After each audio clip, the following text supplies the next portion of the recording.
Let us have a word of prayer. Father, in the mighty name of Jesus, we give you the honor, we give you the glory. We thank you for this material time. We thank you for the word which I've just received. Lord, let that word sink into our hearts. Let the people receive it with grace. And let this word stay within their hearts, so that they can meditate upon it day and night. And that's how you're going to make them to be successful. Even as we are going into this last session of the Word of God, Father, we pray that you continue to abide with us and to lead us in every truth of your word. Minister unto your people. Bless your people. In the mighty name of Jesus. Amen. Amen. You may get seated, ladies and gentlemen. Amen. Amen. God bless you as you are getting seated. Praise the name of the Lord. We have got many things to speak to you. It's only time which cannot suffice us. But the little time we have, we are going to try as much as possible to speak to you, so that your faith can be built up. Because your faith needs to be built up. When we talk about salvation, we are talking about faith. Hallelujah. Hallelujah. In fact, when you don't have faith, the Bible says it's very, very difficult to please the Lord. Whoever comes to God must believe that He is, and is the rewarder of those who diligently seek Him. Amen. Amen. As I look upon you, I see men and women of faith. May you clap for yourselves. Now, when we talk about faith, there are several types of faith which we are talking about. Hallelujah. Hallelujah. There are several types of faith. There is what we call the saving faith. That saving faith is that faith which we receive by the grace of God. That faith is the one which ushers you into salvation. That one we call the saving grace. Praise be to God. And I know each and every one of you, you have got that faith. Praise be to God. Then we have the living faith. The Bible says the just shall live by faith. They live by faith. We need to have the living faith. The moment you start believing God and you lose your faith in God, spiritually you become dead. Amen. Amen. So we have the living faith. That's number 2. We have the receiving faith.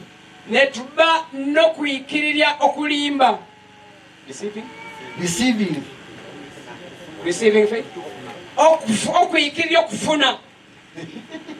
Praise be to God. Amen. Amen. Amen. That faith which helps you to receive a miracle. You say, I'm believing for a miracle. And God does that miracle. You receive it. You get it. You take it. You enjoy it. That's receiving faith. Praise the name of the Lord. Hallelujah. Hallelujah. And there is what we call the forsaking faith.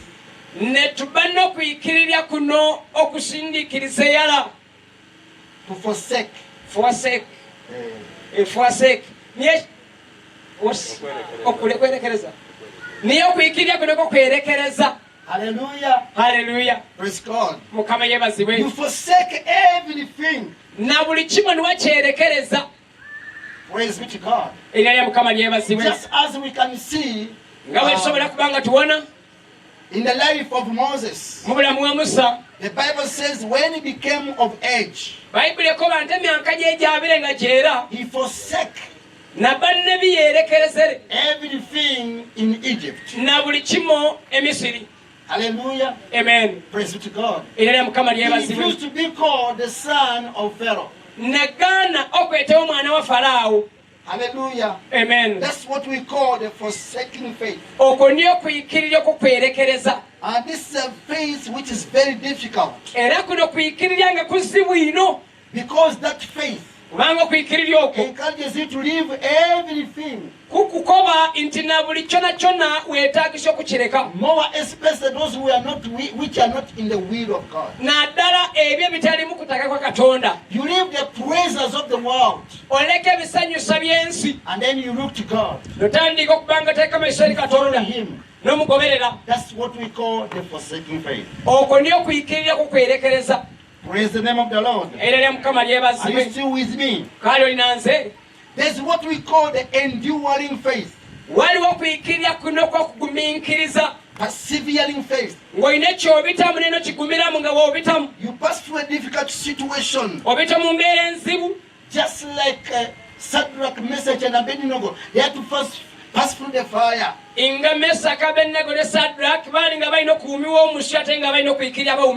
Hallelujah. Hallelujah.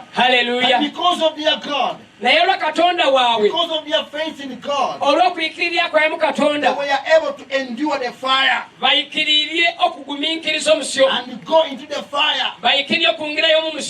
Hallelujah. Hallelujah. Praise God. So that their faith can be exit that they know and they have faith in God. That enduring faith is there. And we have what we call the daring faith. What's daring? Daring, you dare. When you are going to face hard things, that you are able to face them. You don't care what is before you. The daring faith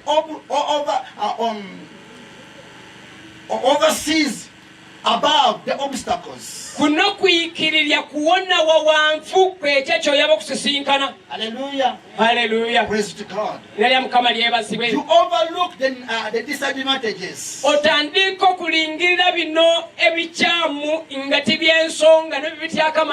You overlook the obstacles which are before you. The roadblocks which are before you, you overlook them. Your eyes are fixed on Jesus and even to your destiny. That's what we call daring faith. Now, a man of God, a woman of God must have all these types of faith. That you must have daring faith. Daring faith is going into the unknown. Hallelujah. Hallelujah. If you trust God, you are going to overcome. Daring faith. Hallelujah. Hallelujah. What other people are running away from, for you say, I'm going to face it. I'm going to overcome it. That's daring faith. Okonyo kuyikirya kukumira mu mbeera nomanya nti njakuita mu mbeera eyo. When we talk about David, wetutumulako Dawudi, David had what we call daring faith. Dawudi yalina okuyikirira kuno kunyooma mbeera eyo. Praise the name of the Lord. Erina lya Mukama lyebazibwe. Let us go in the book of 1 Samuel. Katwaba mu kitabo kya Samwiri ekisooka. And chapter 17. Ensuula eya-17. And the Philistines gathered their armies for battle. Nti Abafirisuuti ne bakuŋŋaanya amagye gaabwe mu lutalo. And the Philistines gathered their armies for battle and gathered at Socoh of Judah and pitched between Socoh and Ezek in Ephesadim. Awo Abafirisuuti ne bakuŋŋaanya eggye lyabwe okulwana, ne bakuŋŋaanira Soko ekya Yuda, ne basiisira wakati wa Soko ne Azeka mu Efusudadeimu. And Saul and the men of Israel had gathered and pitched by the valley of Elah, and set the battle in order against the Philistines. Sawulo n'abasajja ba Isirayiri ne bakuŋŋaana ne basisira mu kiwonvu Era ne basimba ennyiriri okulwana n'Abafirisuuti. And the Philistines stood in a mountain on the one side, and Israel stood on a mountain on the other side, and there was a valley between them. Abafirisuuti ne bayimirira ku lusozi eruuyi ne Isirayiri n'ayimirira ku lusozi eruuyi ne waba ekiwonvu wakati waabwe. A champion named Goliath came out of the Philistine camp. He was from Gath. His height was 6 cubits and a span. Ne mu lusisiro lw'Abafirisuuti ne muva omuzira erinnya lye Goliyaasi ow'e Gaasi, obuwanvu bwe emikono 6 ko oluta.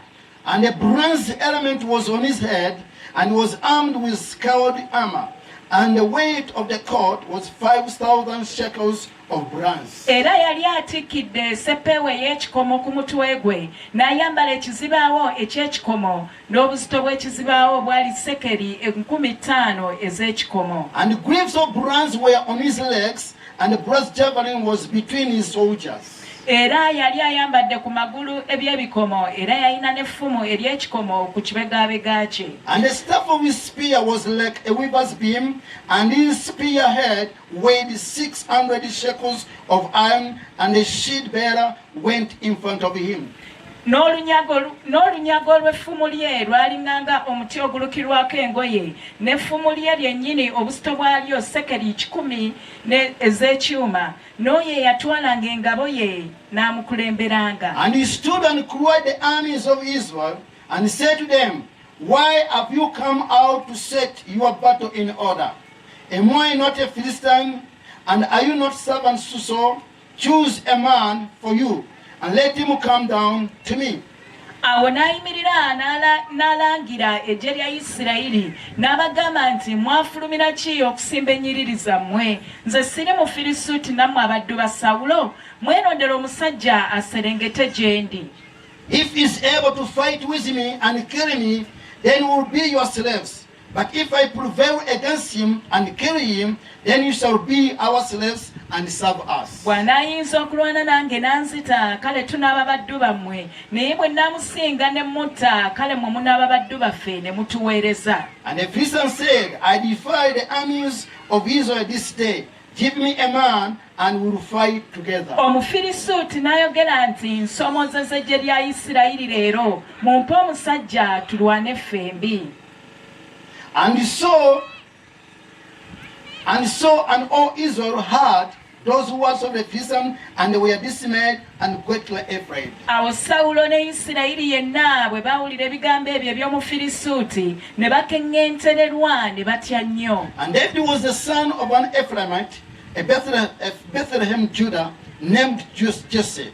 And to him were 8 sons, and a man was old among men in the days of Saul. Awo Dawudi yali mwana wa Mwefulasi oyo ow'e Beserekemu Yuda, erinnya lye Yese, era yalina batabani be 8, era omusajja ali mukadde ku mirembe gya Sawulo ng'akootakoota mu bantu. The 3 eldest sons of Jesse went out and fought Saul to the battle.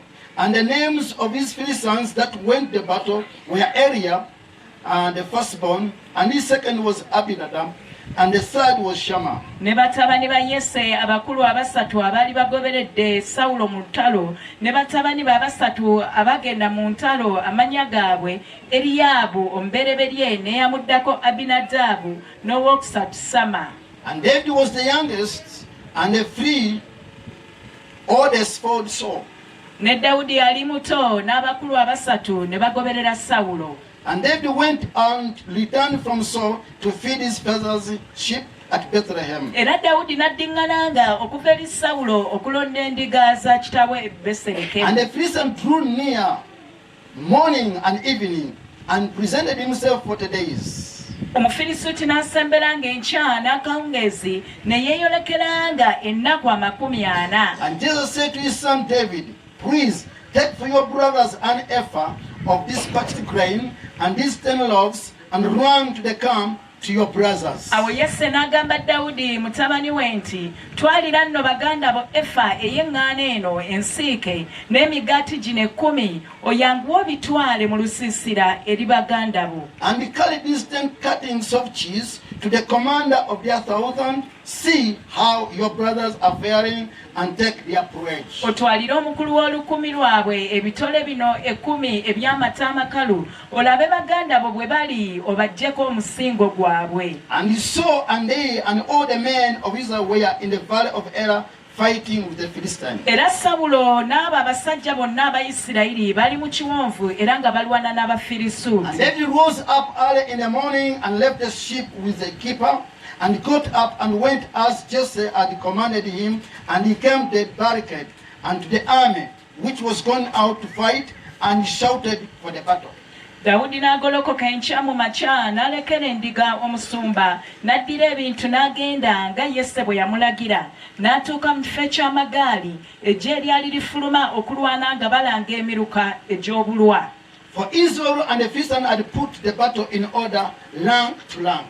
Awo Isirayiri n'Abafirisuuti ne basimba ennyiriri eggye nga lyolekera eggye. And David left his baggage in the hand of the chief of the baggage and ran into the army, and he came and greeted his brothers. Awo Dawudi n'aleka omugugu gwe mu mukono gwa mukuumi w'emigugu n'adduka mbira eri eggye n'ajja n'alamusa baganda be. And as he was speaking with them, and behold, the champion man named Goliath, the Philistine of Gath, came up out of the ranks of the Philistines and spoke according to these words, and David heard. Awo bwe yali anyumya nabo laba ne wayambuka oyo omuzira Omufirisuuti ow'e erinnya lye Goliyaasi ng'ava mu nnyiriri z'Abafirisuuti n'ayogera ng'ebigambo bye bwe byali Dawudi n'abiwulira. And all the men of Israel, when they saw the man, they ran from him, and we are very much afraid. Awo abasajja bonna Abayisirayiri bwe balaba omusajja ne badduka ne batya nnyo. And the men of Israel said, have you seen this man that has come up? Surely he has come up before Israel, and shall be the king will enrich the man who kills him with great riches, and will give him his daughter, and make his father's house free in Israel. Abasajja Abayisirayiri ne boogera nti mulabye omusajja oyo ayambuse, mazima okusomooza Isirayiri kyavudde ayambuka. Awo olunaatuuka omuntu anatta kabaka anamugaggawaza. Awo olunaatuuka omuntu anaamutta kabaka anaamugaggawaza n'obugagga bungi, era n'amuwa ne muwala we, era n'afuula ennyumba ya kitaawe okuba ey'eddembe mu Isirayiri. And David spoke the men who stood by him, saying, what shall be done to the man who killed this Philistine and takes away this shame from Israel? For who is this uncircumcised Philistine that he should defy the armies of the living God? Awo Dawudi n'ayogera n'abasajja abaali bayimiridde okumuliraana nti omuntu anaakola atya anatta Omufirisuuti ono n'aggya ekivume ku Isirayiri, kubanga Omufirisuuti ono atali mukomole y'ani okusoomooza n'asoomooza eggye lya Katonda omulamu? And the people answered him in this way, saying, so shall it be done to the man who kills him. Abantu ne bamuddamu bwe bati nga boogera nti bw'atyo bw'anaakolwa omuntu anaamutta. And his eldest brother Eliab heard when he spoke to the men. And Eliab's anger was kindled against David, and he said, why have you come down, and with whom have you left those few sheep in the wilderness? I know your pride and the naughtiness of your heart, for you have come down to see the battle. Era Eriyaabu muganda we omukulu n'awulira bwe yayogera n'abasajja obusungu ne bumukwata Eriyaabu eri Dawudi n'ayogera nti oserengeta ki n'endiga ze entono wazirekera ani ku ttale manyi amalala go n'ekyejo ekiri mu mutima gwo kubanga oserengese okulaba olutalo. And David said, what have I done now? Was it not only a word? Dawudi n'ayogera nti nkoze eki kaakano tewali nsonga. And he turned from him towards another and spoke according to his word, and the people answered him again in the same way. N'amuvaako n'akyukira omulala n'ayogera ebigambo bye bimu nabo abantu ne bamuddamu nate bwe batyo nga bwe bamuzzeemu olubereberye. And the words which David spoke were heard, and they were told before Saul, and he sent for him. Awo ebigambo bye baawulira awo ebigambo bwe yabiwulira Dawudi bye yayogera ne babyogerera mu maaso ga Sawulo n'amutumya. And David said to Saul, let no man's heart fail because of him. Your servant will go and fight with the Philistines. Dawudi n'agamba Sawulo nti omuntu yenna alema okugwamu omwoyo ku lulwe omuddu wo anaagenda n'alwana n'Omufirisuuti oyo. And Saul said to David, you are not able to go against the Philistines to fight with him, for you are but a youth, and he is a man of war from his youth. Sawulo n'agamba Dawudi nti toyinza kusinkana na Mufirisuuti oyo okulwana naye kubanga gw'oli mulenzi bulenzi naye ye musajja mulwanyi okuva mu buto bwe. And David said to Saul, your servant kept his father's sheep, and there came a lion and a bear and took a lamb out of his flock. Dawudi n'agamba Sawulo nti omuddu wo yakuumanga endiga za kitaawe awo bwe wajjanga empologoma oba eddubu n'ejja omwana gw'endiga mu kisibo. I went after it and struck it and delivered the lamb out of his mouth, and when it rose against me, I caught it by the beard and struck it and killed it. Nenfulumanga nenjigoberera nenjikuba nenjiwonya nga njijja mu kamwa kaayo awo bwe yangolokokerangako nenjikwata ku kirevu kyayo nenjikuba nenjitta. Your servant killed both the lion and the bear, and this uncircumcised Philistine shall be like one of them, since he has defied the armies of the living God. Omuddu wo yakuba empologoma era n'akuba eddubu n'Omufirisuuti oyo yaani atali mukomole alibanga emu ku zo kubanga asomezezza eggye lya Katonda omulamu. And David said, Jehovah,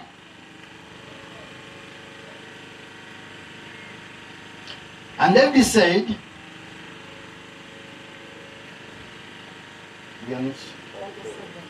37, okay.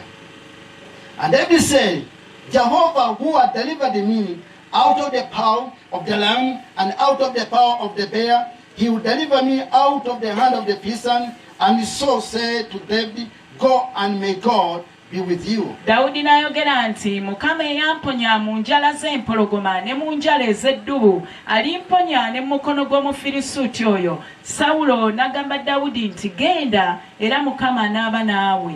And Saul armed David with his armor, and he put a helmet of bronze on his head. He also armed him with scarlet armor. Awo Sawulo n'ayambaza Dawudi ebyambalo bye n'amutikkira enkufiira ey'ekikomo ku mutwe gwe n'amwambaza ekizibaawo eky'ekyuma. And David gathered his sword on his armor, and he tried to go, but he had not tested it. And David said to Saul, I cannot go with this, for I have not tested them. And David put them off. Awo Dawudi ne yeesiba ekitala kye ku byambalo bye n'agezaako okutambula kubanga yali tannaba kubyegezaamu. Awo Dawudi n'agamba Sawulo nti siyinza kugenda na bino kubanga sinnabyegezaamu. Dawudi n'abyeyambulamu. And he took his staff in his hand and chose 5 smooth stones out of the brook for himself and put them in a shepherd's vessel which he had, and even in a bag, and his sling was in his hand, and he drew near the Philistine. N'addira omuggo gwe mu mukono gwe ne yeerondera amayinja amaweweevu 5 mu kagga n'agateeka mu nsawo ye ey'omusumba gye yalina mu ndyanga ye, n'envuumuulo ye yali mu mukono gwe n'asemberera Omufirisuuti. And the Philistine came on and drew near to David, and the man who bare the shield was before him. Awo Omufirisuuti n'ajja n'amusemberera Dawudi n'omusajja eyatwalanga engabo n'amukulembera. And the Philistine looked and saw David and disdained him,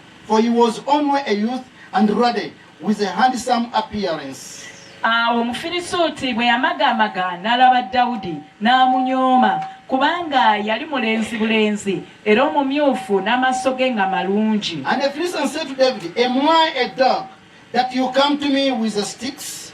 And the Philistine cast David by his cards. Omufirisuuti n'agamba Dawudi nti nze ndimbwa n'okujja n'ojja gye ndi n'emiggo. Omufirisuuti n'akolimira Dawudi eri bakatonda be. And the Philistine said to David, Come to me, and I will give your flesh to the birds of the air and the beasts of the field. Omufirisuuti n'agamba Dawudi nti jangu gye ndi ngabira omubiri gwe ennyonyi z'omu bbanga n'ensolo z'omu nsiko. And David said to Philistine, You come to me with a sword and with a spear and with a javelin, but I come to you in the name of Jehovah of hosts, the God of the armies of Israel, whom you have defied. Awo Dawudi n'agamba Omufirisuuti nti ojja gye ndi n'ekitala n'olunyago n'effumu, naye nze nzija gy'oli mu linnya lya Mukama ow'eggye, Katonda ow'eggye lya Isirayiri gw'osoomoozezza. Jehovah will deliver you into my hand today, and I will strike you and take your head from you, and give the bodies of the army of the Philistines to the birds of the air today, and the wild beasts of the earth, so that all the earth may know that there is God in Israel. Era leero Mukama n'akugabula mu mukono gwange, era n'akukuba ne nkuggyako omutwe gwo, era n'agabira ennyonyi z'omu bbanga n'ensolo ez'omu nsiko eri Abafirisuuti, ensi zonna zitegeere nga mulimu Katonda mu Isirayiri. And all this multitude shall know that Jehovah does not save with sword and spear, for the battle is Jehovah's, and he will give you into our hands. Era ekibiina kino kyonna kitegeere nga Mukama talokola na kitala newankubadde effumu, kubanga olutalo lwa Mukama naye anaabagabula mu mukono gwaffe. Praise be to God. Mukama yeebazibwe. I've labored to read the whole chapter nkalubira okusoma ensula yona so that you can understand obe nga osobola okutegeera and be able to know the background of what I'm going to teach you. osobola okumanya ebituli kutumulako era ebindi okusomesya. Praise God. Mukama Remember, yeebazibwe. I'm talking about the daring faith. ndi kutumula ku kuyikirirya okw'okutalingirira mbeera eriwo. And when we talk about daring faith, wetubanga tumula okuyikirirya kutalingirira mbeera eriwo, David is a perfect example which I can give you. Dawudi kyakuwonera ku ddala ekituukire kyensobola okuwa. David had daring faith.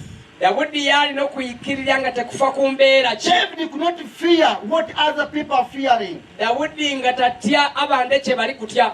It happened kyatuukirewo that the usual enemies of Israel came to attack them. nti bano abalabe ba Isirayiri bayisire okubalumba era And these are the Philistines. ate nga ne Abafirisuuti. From day one, even up to now, the Philistines are still a bone in the flesh of the Israelites. kuva ku lunaku olwasookera paka olunaku olwati Abafirisuuti bakaali nsonga omukulumba Isirayiri paka lwati. Their aim is to demolish Israel from the map of the world. Ekigendererwa kyabwe mwe bataka basangula Isirayiri oku nsi. Hallelujah. Haleluya. It has not just started, tekyankutandiika be, but even the old days naye nenako ejabitire of David, ejya Dawudi there were a battle. waaliwo entalo, And the battle continues. era entalo ne gyeyongera nga Remember gyeyongera. yesterday I told you that our enemies, Ezo n'alingambako bantu abalabe baiswe the demons, emizimu will be there gyakusigala nga giriwo forever enaku nenaku until the Lord has overcome them. kutuusa nga Mukama waiswe amale okubiwangula And they are ebizibu ebyo, bound and cast in the lake of fire. era nga amalire okugisiba nga gisula mu nyanza yakanomusyo. That's when we'll get rid of them. Awo niye twakuba nga tumalire But they okugiwangulira, have been there naye gibayirewo since the creation of this world. kuzuya ddala mu kutandiika kw'ensi. Praise the name of the Lord. Era Mukama I lyebazibwe. say praise the name of the Lord. Enkoletegera Mukama lyebazibwe. If you are a leader, W'oba oli mukulembeze, you need to have daring faith. weetaaga okuba n'okuyikirirya okutawonawo mbeera eriwo. If you are a believer, W'oba oli you muyikirirya, need to have daring faith. weetaaga okuba n'okuyikirirya okunyooma embeera eriwo. Praise be to God. Mukama yeebazibwe. The armies of the Philistines, they came. Amagye g'Abafirisuuti gayizire, And also the Israelites had to go and face them. era n'Abayisirayiri bana nga balina okwaba balumbagane nabo. Previously, they could go army to army. Era mu kusooka nga magye ku magye galumbangana, But in this event, naye mu kiseera kino when they came, weebayizire, they had made their front bali bamalira okuteekawo erayini yaabwe The barricades are already set down. nga bamalira okuteekateeka balina okuba okulayina basooka And they were ready to fight one another. era nga beeteefuteefu okulwanagana n'abalabe Here baabwe came one man from the Philistine camp. ne wazaayo omusaiza mu bafirisuuti This man was so big. n'omusaiza nga munene He was so huge. nga mugazi munene Everything which was on Goliath was abnormal. na buli kimu ekyalako Goliath kyali nga tikya buliijo It was scaring. It was threatening. yali nga tiisya. Hallelujah. Haleluya. Just looking at Goliath is enough for you to have a running stomach. Goliath okumulingako bulingi ng'ogwamu ekiddukano. Praise be to God. Mukama yeebazibwe. Hallelujah. Haleluya. And then he rose up. Kati nagolokoka. The Bible says he was from Gath. Bayibuli ekoba nti yalaazwa Gaasi. He's one of the giants of Gath. Eyo nga niyo ewamu kuwanta bali abamaani. And then he said, now, Nakoba nti atyani. it's not army to army, Ti magye ku magye. but now Atyani we need sawa. one person Tutaka muntu ku muntu. from your camp, Mufuneyo imwe saidi and imwe. for me, I'm from my camp. Nze se nanswire mu bafirisuuti. Let him come and face me. Enswa eyo moyizayiza asisinkane. When he kills him and he faces me, Ewe yanjita.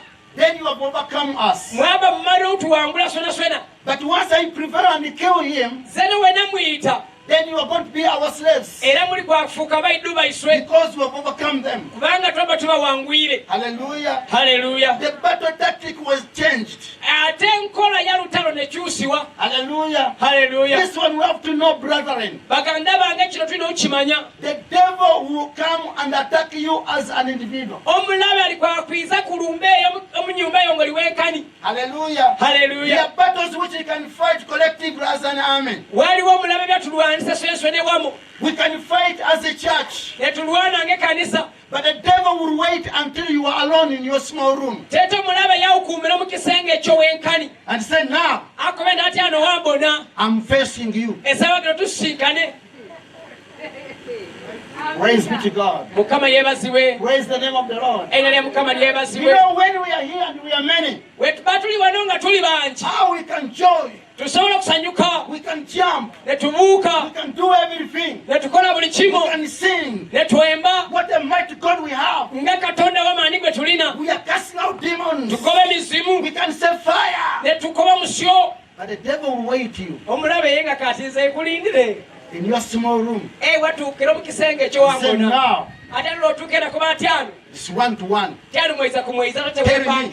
tell me, Onkole. you have been casting fire to me. Mbaire munangirirako musyo. Tell me now. Onangirire tate. Will you survive? Oli kwaba okubaawo. Yeah? Aha. Praise be to God. Mukama yeebazibwe. Praise the name of the Erinnya Lord. lya Mukama lyebazibwe. Hallelujah. Haleluya. A man of faith, Omusaiza wa a kwikirirya. woman of faith Omukyala wa kwikirirya. will overcome the enemy. Alikwaba kuwangula omulabe. Hallelujah. Amen. More especially when you have got daring faith. Okusingira ddala singa oba olina okwikirirya okukunyooma embeera eriwo. No matter whether you are many, Wadde nga muli bangi no matter where you are few, oba muli batono, you can make it. olwo sigala osobola okikola. And you are going to make it in Ate olikwaba okikola mu linnya lya Mukama waffe Yesu. May you clap for a mighty hand for yourself. Praise be to God. Linnya lya Mukama I will lyebazibwe. not go into all the details which I've just read. Kinaabe omu buli kimu kyensomere wano. Hallelujah. Hallelujah. But when you go back home, you are going to read it for yourself as well. Naye lwe wayirayo eka wasigala nga weesomera. Now the champion came and said, now I'm presenting myself. Katonda aggwano nazwayo nakobanze neeteekerewo. Choose one man. Muleeteyo omusaiza mwayiza. Hallelujah. Haleluya. When all the Israelites look at the man, Abayisirayiri bamu naye balingangako musaiza. and good enough, even their king was with them. Era no kabaka yenna Sawulo aliwo. Hallelujah. Hallelujah. He was with them. Ngali nabo. The commander in chief was with them. Alagira magye gonna gonna mu Isirayiri ngaliwo. The commanders were there. Abakomando bandi bonna nga The baliwo. top generals of Israel were there. Abajenerali abangulwa ino nga The baliwo. captains of Southern, the captains of 100, the captains of 50 were there. Abakapitaani ab'enkumi ab'ekikumi n'abaataano nga baliwo. They were all assembled Bonna bonna nga bakuŋŋaanire. because this was a national issue. Kubanga nno lwali lutalo lw'ensi yona yona. Hallelujah. Haleluya. But whenever they look at wabawo Goliath, all of them turned their back. ng'akaana lwanisi oyo nga bakyuka. Hallelujah. Nobody was able to face Goliath. Nga wabula ikirira kulungama Goliath. Hallelujah. Hallelujah. All of them were scared. Bonna ne batiisibwa. Nobody was able nga wabulayo wadde n'omweyizaako banti ze nalumba to come out. nga bulaaswayo. Let me tell you, Kankukobere, the world ensi is looking for a solution. eri kunoonya ekyokuyiramu. Praise be to God. Mukama yeebazibwe. Praise be to God. Mukama yeebazibwe. And the moment you provide a solution, Era we wateekawo ekyakuyiramu, you are going to be the leader. niwe olikwaba omukulembeze. Leaders must be there to solve the problems. Abakulembeze balina okubaawo okukola ku bizibu.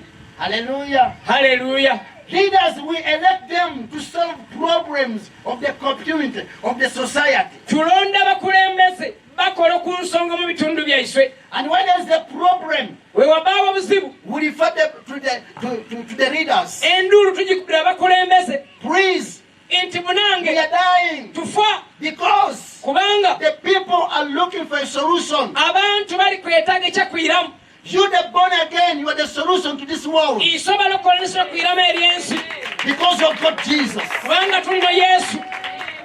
Praise be to God. Mukama yeebazibwe. But among all the people who are with Saul, nobody was able to come out. Abantu bonna babaire ne Sawulo nga wawula kalina omwezazi waayo, Everybody feared. na buli kinoomu natya. Even Saul, King Saul, who was specifically anointed to lead Israel against the Philistines, also feared. Who could not come out. Ne Sawulo yena kubasukireko amafuta okukulembera Isirayiri okubawanguza eri Abafirisuuti, yena nga tasobola kuzwayo. Maybe you can excuse him because he was advanced in years. Oyinza okumusonyiwa nti emyaka yalaabire nga erya. But his generals, all of them, they were not able. Naye abajeneraali bonna nga ewulaaswayo In such a situation like that, okukola ku nsonga ng'eyo. when David appears, Kati awo Dawudi bw'azwerayo, David was young. Dawudi nga kaali muto. Hallelujah. Hallelujah. And his father just sent him to the battlefield Iteye nga yankamusindika ku lutalo to find out,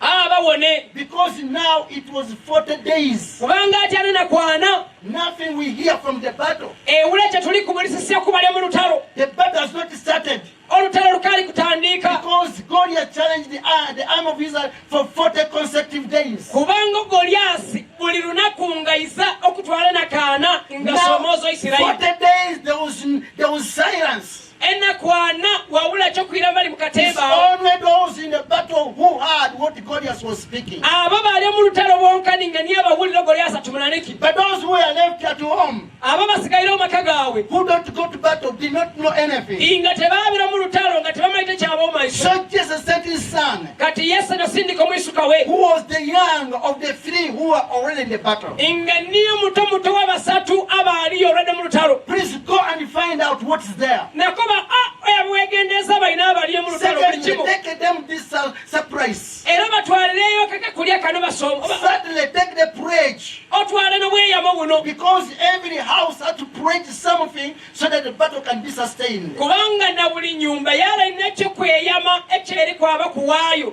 okusobola okuwanirira olutalo. So then they came for these three things. Kati Dawudi nga izina okukola ku bintu ebisatu To bino. get the news from the battlefield, Afuneyo amawulire kuza mu lutalo. to take the praise to the battle, Atwala obweyamo mu lutalo. and to see how his brethren are faring and to refresh them as well. Era manya baganda be bali batya bafuneuka kulya akenjawulo kaswireika. By the time when he arrived, Era mu kiseera kyo he bw'atuukira had pressed everything which was given to him with a keeper. nga buli kimama n'okikwatisya mukuumi. That's when Goliath could rise up. Goliasi nazwayo. And the moment he rose up, Obu yazwireyo nagolokoka. the army of Israel, which have been chanting and shouting, we are going to defeat them, we are going to kill them, we are going to win. Eikye lya Isirayiri lyali kyera lero bawulira lwati batuwona. Hallelujah. Hallelujah. The moment Goliath came out, Goliasi bwe yasadukira ati all of them became silent. abakomerenge bati yatuwona Just basirikire as you busirikire. are silent right now. Na buli kinoomu yasirikire ng'emusirikire. Praise be to God. Mukama yeebazibwe. Hallelujah. Haleluya. Praise be to God. Erina lya Mukama lyebazibwe. Praise the name of the Lord. Erina lya Mukama They lyebazibwe. kept silent Basirikire and they started taking cover. ne batandika okugweka the man has come out. Saiza taswireyo. Hallelujah. Hallelujah. And then he looked at the man. Dawudi nalingirira He omusaiza did not understand nga tasobola kumutegeera why the whole army of Israel ekironyo lya Isirayiri fear a Philistine. litira omufirisuuti For him, eriye in his mind, iyo mu ndowooza in ye his heart, omu mutima in gwe his understanding, omu magezi ge in his faith towards God, omu kwikirira eri Katonda he could not contemplate how can an Israel fear a Philistine. nga kino tasobola kukitegeera ku lwaki Abayisirayiri batiire Abamisiri Abafirisuuti. Praise God. Kama yebazibwe. And then he asked, who's this guy?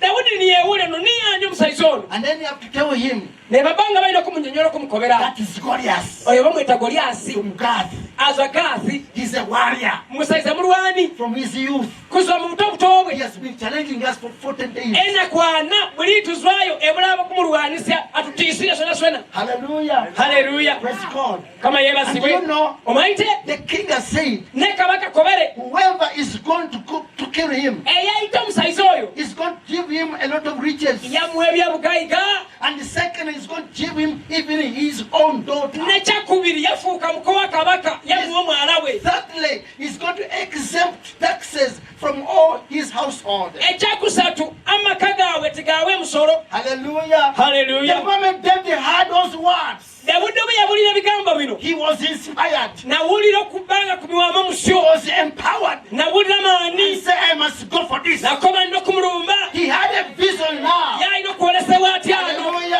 Haleluya. Praise be to God. lina lya mukama I must lyabazibwe go for this man. irina okwaba I must nomusaizo kill this man. irina okuba nga amuyita I must marry the king's irina daughter. okuba mukowe ntwala omwala we. Hallelujah. Haleluya. My house ennyumba yaiswe and myself. nanze This is the time we are going to forget poverty. kyekiseera obwavu bwabire. Hallelujah. Haleluya. I must go for it. irina okuba nga anumba. Hallelujah. Haleluya. Another thing. ekintu ekindi This is the hand of the living God. lino ije lya katonda omulamu. How can one Philistine come and challenge it? omufirisuuti omweyiza alisoomooza From atya. here we'll go for him. nze ndikwaya kumulumba. Praise be to God. mukama yeebazibwe. Praise the name of the Lord. lina lya mukama lyebazibwe. Hallelujah. When he Haleluya. was still speaking like that, nga bakaali batumula ebyo his elder brother came bana baganda be bakulu and said, bayisa you David, ne bamukaba iweka Dawudi we why have you come? kulwaki oyisire na wano What have you brought here?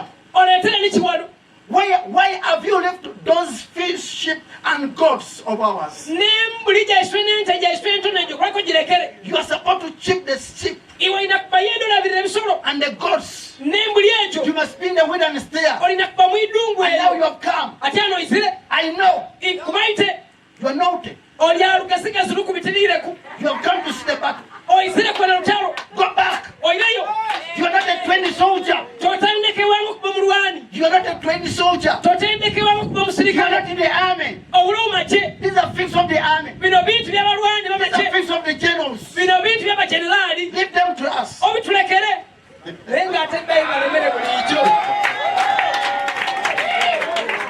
Hallelujah. Haleluya.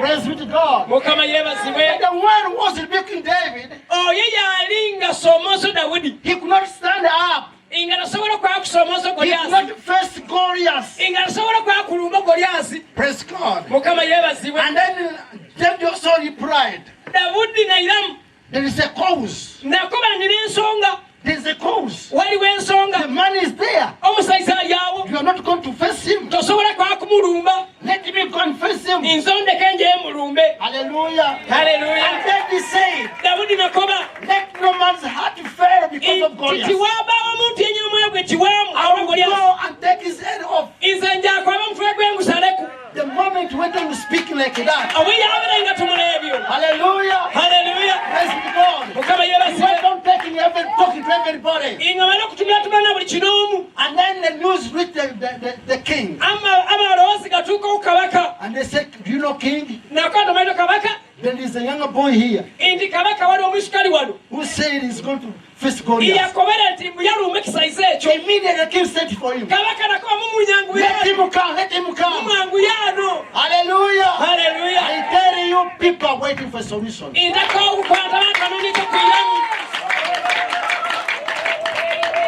The solution was always David. ekyokwiramu nga kirina Dawudi yenkani. You know, when God will raise you to be mighty. mukami wabanga ataka okusatula okufuula He will w'amangu allow a certain such condition alikwaba kubayo n'ebyayikirira bituukewo where nobody can stand nga bawunasobola kwemerera except you. kutoera kwiwe wenkani. And another truth which you must understand. ekintu ekindi kyo tulina okuba nga tutegeera Great men and great women, they come out of challenges. nti abasaize bitweta bamaani n'abakale bitweta bamaani bawe n'okusoomoozebwa ibo nga bayirukayo. Hallelujah. Haleluya. They come out. ibo bazwayo bayisa bazwayo. Hallelujah. Amen. They rise out. Bazwayo bagolokoka babonekawo Out of difficult times. wakati mu mbeera enzibu When maani nobody babonekera can stand. eng'ebula asobola So then kwemerera they come and stand. ibo bamaani bayisa ne beemerera.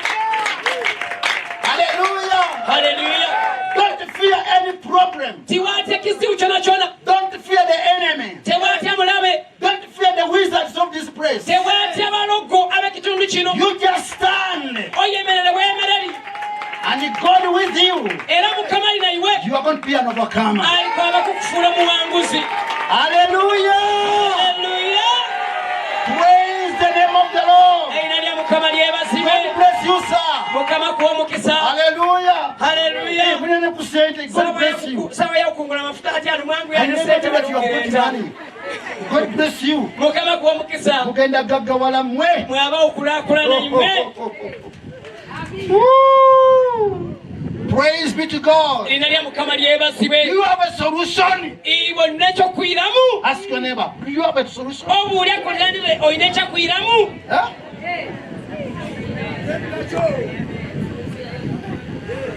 Have you come with a solution or you have come with another problem? oli kubala nti oli kyakwiramu oba oli kubala bizibu bindi. Hallelujah. Haleluya. Praise God. kama yebazibwe. David said, let no man's heart fail.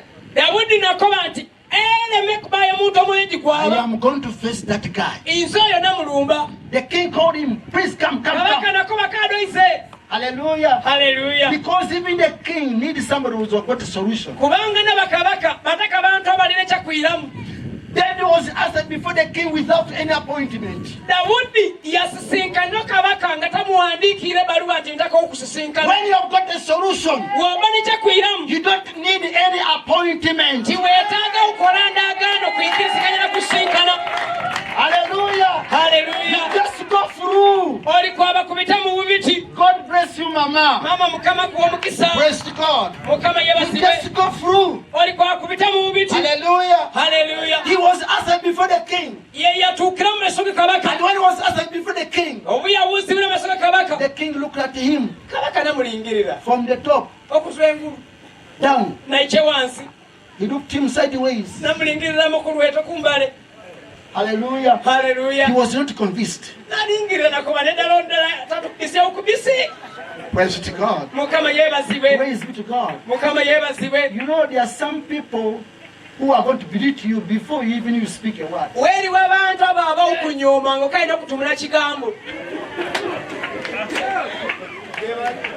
Hallelujah. Haleluya. They just reject you. ne bakugenda nakoba oyina alina ne kyatyanu. Is there any good thing from her?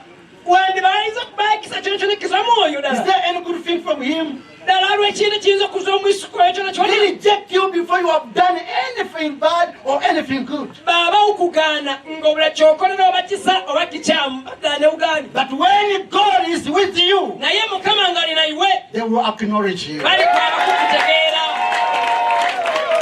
Hallelujah. Haleluya. David was not known anywhere. dawudi nga tamanyiwanga wantu wona wona. In fact, even his father could forget David. neiteye ng'omu baana bye yerabira dawudi. Remember in chapter 16, weebukire mu nsula y'ekumi when the na prophet Samuel came to anoint nga nabbi samwiri ayisira okubasukako amafuta. the next king according the direction of God. nga mukama lungamiro kabaka alina kusukibwako amafuta. Hallelujah. Haleluya. When he came to the house of Jesse, bw'atuuka mu nnyumba ya yese he said, bring all here your children. nakuba baana bo b'omu n'abamaleyo baleete wano.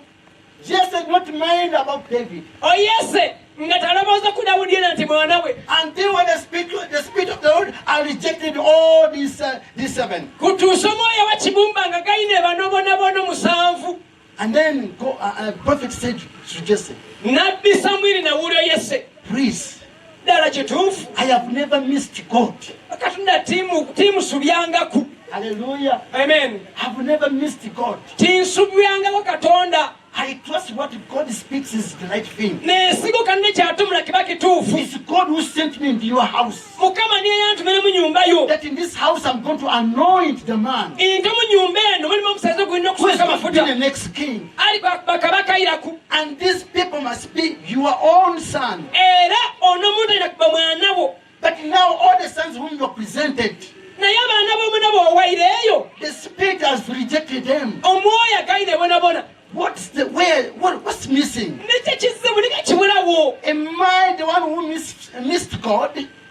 Nze niize nfunira ewundo Katonda. Hallelujah. Hallelujah. I not get well, Ndi mufuna kusa. or there's something wrong. Oba waliwo ekitateereire. Praise Jesse. Yese. Now the things are becoming serious. Ebintu bikalubire. Because even Prophet Saul was going to be called a false prophet. Ne nabbi Samwiri akaana tatakulowooza. And Kibanja said, tanabbi w'obulimba. Jesse, Yese. tell me, Onkobere. are these your only sons you have? Bano niyo abaana bonkani bw'olina. That's when the brains of Jesse woke up. Awo niyo amagezi ga Yese gasatukira. Oh, Nakuba waliwo there akaana is kali still eyo. one boy in the wilderness. Aliwo akaana kakali amu na kaliisya. But he's just looking after the sheep. Naye ko kali awo kali mu kuliisa ko kaliisya. Hallelujah. Hallelujah. Someone said, Samwiri nakoba. please, Mangu. we are not going to sit Tetuli kwaba kutyama. until he comes. Kutuusa nga atuukire wano.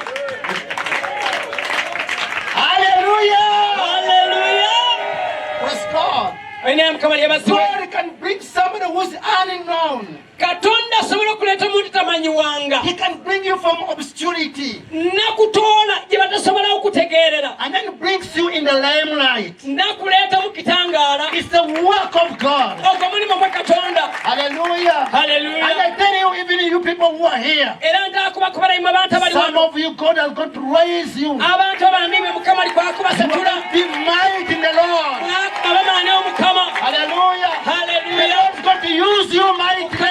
Kwabakukakwasa omaani. People who never knew you, Abantu they abatabamanyire. will come to know you Bali kwaba kutuuka mu because kubamanya. of your faith. Olw'okuyikirirwako. God bless you. Banange Mukama bamukisa. Praise be to God. Lyeri Mukama lyebazibwe. Until they remembered, Kutuusa nga beewukiirye. people can forget you. Abantu basobola okwerabira. Even your father can forget you. Ne baba basobola okwerabira. But God will never forget you. Naye Mukama kanasobola okwerabira. Hallelujah. God Hallelujah. bless you, sir. He will never forget you. Mukama tasobola okwerabira.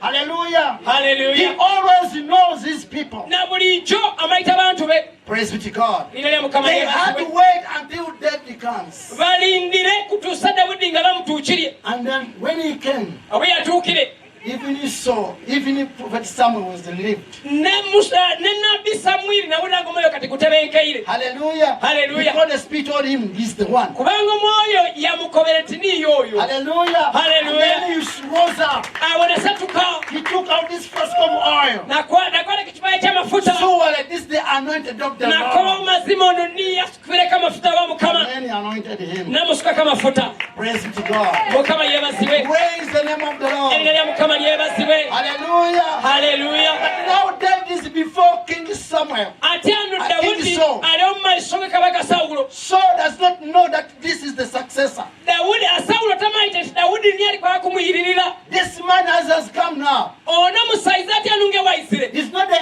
end. Tiniye waalikwaba kukoma. He's going to take over. Alikwaba kuwamba. And then he so say, Sawulo namulingirira namutyama maiso. when I look at you, Oweekulingirira. you're just young. Okaali kayisuka wiisuka. I cannot sacrifice you to that guy. Tinsobola okuwaayo nga sadaaka odya ku sadaaka usadaaki yakuyita bwiti. Hallelujah. I Hallelujah. cannot sacrifice you to that guy. Tosobola mazima kumusemberera. That man Goliath is a warrior from his youth. Oyo musaiza Goliaasi abaire mulwane kuva mu buto bwe. I cannot sacrifice you. Mazima tinsobola okuwaayo okusadaaka. Have your peace. Beremirembe gyoyabo. Your Excellency, Dawudi nakoba ow'ekitiibwa. Your Majesty the King, Ow'ekitiibwa kabaka. long live forever. Obuddewo emirembe gyona gyona. Before you cast me out, Nga nkaali kuza mu maiso go hear kwaba. what I'm saying. Obulisi obujulizi bw'enkoba. That man, Omusaiza oyo I'm going to kill him. nja kumuyita. Hey. I'm repeating indikuyiramu before your eyes. omuma isogo That man, oyo omusaiza I'm going to kill him. injaba kumuyita oyo mufufo. Hallelujah. Haleluya. The boy was serious. Omwisukanga malirire. Hallelujah. Haleluya. The boy was serious. Omwisukanga He malirire. said, that man, Nako omusaiza oyo that glorious, oyo Goliath uncircumcision Philistine, oyo mufirisuuto gubatamulanga n'okobola. Nawagamba I'm going to kill him. inja kuyita oyo. Hallelujah. Haleluya. And he said, my son, Nakuba mwana wange. how? Ingeri ki? Let me tell you the king. Kankobere kabaka. I have been in the wilderness Imbaira ya mwidungu. since my childhood. Kuva mu buto bwange sena. I've been tending the sheep and a few goats of my father. Inga nkuuma entaama n'embuli entono gya baba. When the lion came to take the lamb, Empologoma bwe yayizanga okutwala omwana I w'entaama. went after the lion. Inga mbinga empologoma. When the lamb was visible in his mouth, Inga ontaama kalaala omunwa gwe. I took the lion. Inga nkwata empologoma. I killed the lion. Nimukwata kirefu I ninjita. delivered the lamb out of the paws of the lion. Ninkuusayo omwana w'entaama gwe batandikira okulya. Hallelujah. Hallelujah. Haleluya. He says, Nakoba. let me tell you the second. Kankobere kyakubiri. The bear also came N'amadubu gayizanga. like the lion. Inga empologoma bwe yayizanga. He also took the lamb. Nakwata mwana wa ntaama. Hey, he would try to joke with me. Ogeza kusaaga nanze kabaka. I ran against the bear. Ninkiruka nimbinga eddubu. I took the bear with just my club. Ninkwata eddubu n'engalo kyange. With my club. N'ebiso byange. Hallelujah, Muko. Emiko kyange. Praise to God. Mukama I yeebazibwe. killed the bear. Ninjita eddubu. I took the lamb out of it. Ninkwata mwana w'entaama nimukuusayo nimufulumya. Hallelujah. Haleluya. If I was able to deliver the lamb Wembanga naali nsobola okununula entaama. from the power of the lion, Okuzza omu mayino g'empologoma. even from the bear, Era n'okuzza omu mayino ga ddubu. what about that man? Naye batamufirisuuti ono. Hallelujah. Haleluya. Praise be to God. Lina lya Mukama lyebazibwe. Praise the name of the Lina Lord. lya Mukama lyebazibwe. You have a testimony. Olina obujulizi. Praise to God. Mukama yeebazibwe. You have a testimony. Olina obujulizi. Hallelujah. Haleluya. David had a testimony. Dawudi yalina obujulizi. Praise to God. Mukama He had yeebazibwe. a testimony. Yalina obujulizi. There are some things which he passed through. Waliwo ebintu ebyali nga bitamu. These are to test us. Bino bimu ku bintu ebyokutugezesya. In those difficult things, we get the testimony of God. Mu ebyo ebintu ebizibu byettu bitamu mwe tufuna obujulizi nga Mukama akolebe. Hallelujah. Haleluya. God who had helped you in small things Katonda kuyambire mu bino byowona nga will bitono. help you even in big things. Ne mu bino nalikwaba okuyamba. David had confidence. Dawudi yalina obukakafu. Hallelujah. He Haleluya. had faith in God. Nga alina okuyikirira mu Katonda. He knew that God cannot let him down. Era nga mayite nti Mukama tasobola And kumulekerera. he said that God who was with me Era namanya nti oyo Katonda yabaire nanze in the wilderness. omwidungu. When the lion came, Empologoma bwe when the yayisire, bear came, eddubu bwe I yayisire, know it's the same God imaite niyo kanonyera oyo who defeated Goliath. aliko abakuwangula Goliath. Hallelujah. Haleluya. When he brought out the testimony, Bwe yaleetera bujulizi obwo, now Saul was convinced. awo Sawulo atandika okuba empologoma n'eddubu nawulira nga tebenkairemu. Hallelujah. Haleluya. I say now, Nakoba atyano I don't have anything to say. mbula kyakukoba kyona kyona. Hallelujah. Haleluya. Saul undressed himself. Sawulo niyeyambula ebyambalo byalaswaire. Praise God. Mukama He yeebazibwe. had put on the whole armor. Yinga teekereka ekyokulwanisa kyona kyona. A Fulutiano who's gone to the battle. Generali ayiswire ali kulumba lutalo. But who had failed to go to the battle. Naye ate nga atiire kulumba lutalo. Now there is this young man who has come. Kati kanaka yisuka kazwire kayizire. And said now, Nekakoba atyano. let me undress. Kanze nyambule byange. He undressed Nabyambula. everything. Na buli kye yalaswaire. Put it on David. Nakyambazo Dawudi. Praise God. Mukama yeebazibwe. That was prophetic. Ekyo kyali ky'obunaabi. Hallelujah. Haleluya. He was undressing himself. Yali eyambula. He was handing over the kingship. Ngali kwetoola ku obwakabaka ngali kubugaba atyano. Hallelujah. Haleluya. Let me put it on. Kati ye Dawudi nabwambala. You know, even if God is going to use you, wadde nga mukama alikwaba okukozesa you have to remain humble. olina okusigala ng'olimukaakamu Remain humble. okola jamuzenjira okunkumuka osigale ng'okala oli mugumu Remain humble. osigale ng'okala oli mukaakamu Then by remaining humble, even when God has used you. okubakuliranira ente osigale ng'okala oli mugumu era ng'oli mukaakamu wadde nga mukama alikwaba okukozesa. Please speak up. otumule ino tosigale ng'oli mukaakamu wadde nga mukama alikwaba okukozesa. Hallelujah! Hallelujah! You know, when you have killed a lion bw'obanga wayitira empologoma and you have killed a bear, ate ng'oyitira n'eddubu I don't think you can be, somebody can give you any lecture. tinsobola kusuubira nti omuntu asobola kukuwaayo okwemera kubanga osomesya. Some people you cannot listen to anybody now. toba tosobola kubulisya muntu yena yena atyano. Hallelujah. Hallelujah. First of all, you know, Saul has been rejected. ekisooka mene sawulo bagayina oyo God has already anointed me. era amaze okunsukako amafuta. Secondly, the Spirit of the Lord has left him. His own demons which are luring in him. era ekyakubiri mwoyo wa mukama yamwesoyerera kwira mizimu negyemufugiraku. Thirdly, he is so fearful. ekyakusatu niye abati He's a abasindikayo coward. He bakali cannot face the enemy. ye tasobola kwaba kulumba omulabe He does not have any solution to the abula nation. kyakwira mu kyona kyona era eggwanga. Hallelujah. Haleluya. David should have said, I don't need you to go even to Saul. dawudi yakati netaka nokwabera sawulo Hallelujah. Hallelujah. He should have just gone straight. yankwabira wayo nakati oyoso embalirako ebiseera. Hallelujah. Haleluya. But that to show his humility. naye dawudi yasigaire ngalago When bukaka the king called for him, kabaka bwe yamwetere he was able to go yali nga asobole kwaba to hear what the king was saying. okubulisisya kabaka ekyali kumukoba. Hallelujah. Hallelujah. And he said, please, my son, nakoba mwana wange since you are going, nga bw'oli kwaba let me give you all this. kankuwa ebyambalo bino Because all this was given to me kubanga bino byampeewere to fight him. kumulwanisya But since you are the one going, naye ate n'okuba niwe let me yakumulwanisya beat them upon you. kabibe nga niwe biswayire. Hallelujah. Haleluya. David humbled himself. dawudi naikaikana He put them on, nabyambala the element. neyekofiira It was so ever to him. nga gazitogonagona The breastplate, ekyo nekyamukifuba the scaled armor was so heavy. nga kyo kira kiriko ebikalakamba kizitowa. Praise God. mukama yeebazibwe. Everything was heavy. na buli kimu kimamwambaza nga kizito. The shoes were heavy. engaito gyonka nga He takisetula tried. nagazyaku And he told the king, please, nakoba kabaka I cannot. mazima tinsobola bino. You know, when I was killing the bear, nze we naalinjita eddubu I don't have these things. tinabeera gantu ganu. When I was killing the lion, owe naalinjita I don't empologoma have these things. gano tinabaire nago. Let me go as I kill the lion. kanjabe nga we naitira Let me empologoma. go as I kill the bear. kanjabe nga we naitira eddubu. Hallelujah! Haleluya.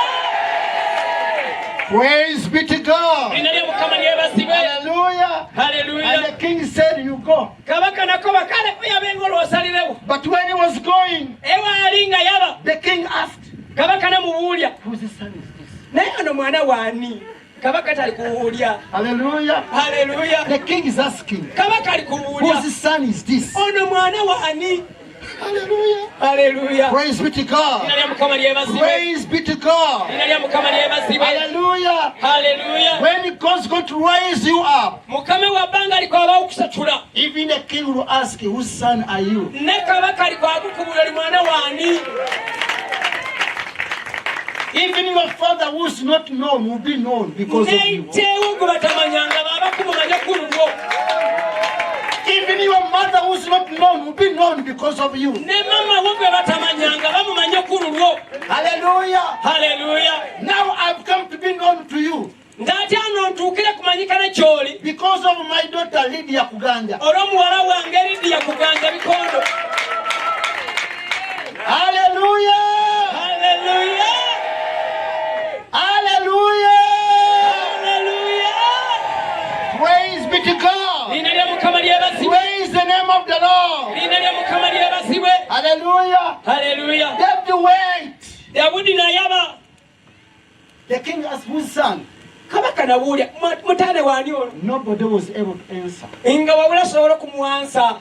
Even Eliab was very far away. n'Eryabu nga kaba kayitenge ng'ampulayo. In fact, out of his jealous and envy. Era omubuuja bwe n'eyala ery'ebbeene ly'omutima gwe. Even when the king asked him, Ne kabaka bwe yamubiirye. he could deny David. Akwagaliza ati mumanyanga. I don't know. Nze timumayite. Hallelujah. Haleluya. But whether they know or they don't know, that will not hinder you to get victory. Oba bakumayite oba tebakumayite ekyo tekiriko abakulemesa kuwangula. Hallelujah. Haleluya. When David was going the far of Elah, Dawudi bwe yali nga mu kiwonvu kya Era, Saul touched his eyes. Sawulo n'abiika amaiso kati bakayite nga timbona. All the Israel touched their eyes. Abayisirayiri bamu nati bali ku ntulyo tuwairewo. Hallelujah. They Haleluya. don't want to see what is going to happen. Tibataka n'okumanya niki kyaba kutuukawo. Praise be to God. Era lya Mukama There are lyebasi. some of you who kept on looking, Waaliwo bakapitaano batonotono balingiriire. and then David went down. Dawudi nayaba. When he went down, Oba yaabira mu kiwonvu. Goliath was fuming. Goliaasi nga yeepikira kwepikira. Hallelujah. He Haleluya. was waiting. Who's coming? Ali kulindirira n'anaaswayo. This is the 40th day. Ku lunaku lwana. Nobody's coming. Wabulayiza. And after the 40 days, Era kwana the giwaireko. battle is over. Olutalo luwaire. You are defeated. Nga tubawangula ntyano. Haleluya. As he was still doing that, Nga kaali yeepikira. David came. Dawudi naswayo. All of the out of the bush saw David, Goliaasi nawoneka Dawudi. and he could not even figure him Era nabanga tasobola n'okukanyonyola. because the figure was so small. Kubanga kaali kantu nga katono. Though he had a big eye, Wadde nga ye yabeera n'amaaso manene okuwona. but he was confused. Naye nga tabulibwire. What is this one coming? Onaiza kunwanisya oba. Of all the men in Israel, Abasaiza bamu mu Isirayiri. you have said already this. Ne basindika kaana kano. He was confused. He did not know what is to do. Yali nga tabulibwa ekyokukola nga tamayite. God will confuse your enemy. Katonda alikwaba kutabulatabula balabe bo. Hallelujah. Haleluya. When they become nearer, Dawudi bwe yeyongere nga sembera. that's when Goliath said, hey, Awo Goliaasi niyaka nti ono atayinza kulwana ono. this young man, Ono akayisuka kato kano. this boy, Kana kayisuka. moreover without even a spear, Nga kawula kadiisimo. he's just stones. Kayina ubaale. Praise God. Mukama Just a yebasibwe. stone and a string. Kalina ubaale na nfuumuulo. He said, am I a dog? Era namuwulira nti ndimbwa. Yes, you are a dog, Mr. Goliath. Era Dawudi nakoba olimbwa. Goliaasi. Hallelujah. Haleluya. Are you a dog? Yes, you are a dog. Nti ondimbwa ta olimbwa. He's the one who confessed, am I a dog? Era Sawulo nyina niye yeyatuliire nti ndimbwa. Goliath. Goliaasi nyina niye yeyatuliire. Yes, Goliath, you are a dog. Dawudi namwiramu nti ye And then olimbwa. all of a sudden, Goliath became more furious. Tetawo Goliaasi natawukamu awo. He cast by his gods. Natandika okukolima mu bikatonda bye. Hallelujah. Haleluya. How can you come with me just sticks? Oyise otena bwiko bwonkana bunfuumuulo. I was expecting a big battle. Beera ensula olutalo. How can you come with stones? Oyise otena ubaale baalo What ogwo. is a stone to me? Ubaale kutegeeza like gyendi. And then he cast by his gods. Namukolima n'abakatonda He be. said, you, I'm going to tear you. Nakoba iwe ndikwaba okunyiranyira. I'm going to give your flesh the birds. Era ndikwakuwa omubiri gwo ebinyonyi. Even your body will not be enough for the bird. And Era n'omubiri gwo tegulikwaba kumala ebinyonyi. Praise God. Mukama yeebasibwe. David said, now Dawudi nakoba ntatyana. I have also come. Nti se nangisire. And I come to you Njizo gy'oli in the era. name of the Almighty God. Omu linnya lya Katonda w'amaanyi. Hallelujah. Haleluya. The captain of the heavenly host. Oyo kapitaano w'amache g'eigulu. The captain of the army of Israel whom you have defied. Oyo kapitaano w'amache ga Isirayiri I come to g'osomoosere. you in the name of Jesus. Njiza kyolo mu linnya lya Yesu. And as you have said, Era ng'ebw'okobere. let me tell you, Kankukobere. my body is not enough for the air and for the force of the air and the beast of the field. Omubiri gwange tegumala ebinyonyi by'omu bbanga. But your body is good enough. Naye ate iwe omubiri gwo gumala. Hallelujah. Haleluya. Today I'm going to slaughter you. Iwe olwata mutwe gwo musaleku. I say I'm going to slaughter you. Ngukobere ti njawo Today gusaleku. I'm finishing you. Olwati nkumalirira. I'm going to give your body Nja kuwa omubiri to gwo. the form of the air. Eri ebinyonyi by'omu bbanga. And the beast will eat your body. Era n'ebisolo by'omwigona byakulya omubiri gwo. And all your people for your armies. era n'abakiiko g'obona Today we are killing you. olwa tuli kubayita. Hallelujah. Haleluya. Goliath did not understand. Goliath nga tabulibwe nga tali He was looking kubitegeera here and there. nga alingira naadi. Praise to God. Mukama yeebazibwe. As he was still confused, nga kala tabulibwe. the guy took out the sling. Dawudi natoola yakanfuumuulo ke. Praise be to God. Mukama yeebazibwe. Hallelujah. Haleluya. You people here, you know what the string means. Abantu mwe mumayita enfuumuulo kyetegeeza. I know that you are good shooters. Nobody can miss your sling. Ewulanyonyi esobola okubitako ng'olina enfuumuulo. Praise be to God. Mukama yeebazibwe. Praise the name of the Lord. Erina lya Mukama lyebazibwe. So he take out his sling. Nakwata enfuumuulo He ye. made his sling. Nagikola ng'erina okuba. Hallelujah. He Hallelujah. made the sling. Nagiyuja.